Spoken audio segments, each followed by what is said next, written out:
નમસ્કાર ખેડૂત મિત્રો, હું છું Jitu Rathwa. Shaktivardhak hybrid seeds private લિમિટેડમાં આપનું સ્વાગત છે. એક ફિલ્ડની મુલાકાતે આવ્યા છે. તો કાકા, આપણું નામ શું છે? કનુભાઈ ચીમાભાઈ.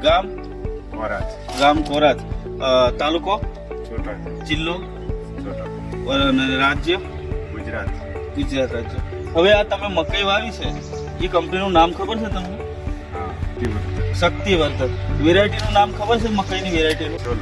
હા, 127 નું વાવેતર કરેલું છે. એમ તમે કેટલી ઠેલીનું વાવેતર કરેલું? 4 ઠેલીનું વાવેતર કરેલું.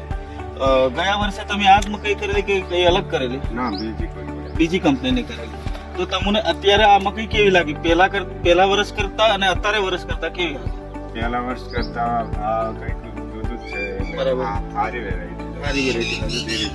તો પેલા પાયામાં ખાતર લીધેલા? હા, પાયામાં કયું ખાતર? ડીએપી ડીએપી ને પોટાશ. ને પોટાશ લીધું. પછી એની પછી યુરિયા ને પોટાશ. યુરિયા ને પોટાશ ને દવાનો છંટકાવ કેટલા વાર કર્યો? 2 વખત. તો ખેડૂત મિત્રો, એ બી જાણવા જેવું છે કે આ જે 1627X કરીને વેરાયટી આવે છે શક્તિવર્ધકની, એમાં દવાનો છંટકાવ પણ ઓછો કરવો પડે છે. 2 વખતમાં પ્લાન્ટ ને ખેતી તૈયાર થઈ જાય છે. તો આપ સૌ ખેડૂત મિત્રોને આવી શક્તિવર્ધક વેરાયટી, શક્તિવર્ધક કંપનીની સારી એવી વેરાયટી નાખીને સારું એવું ઉત્પાદન મેળવીશું. ધન્યવાદ.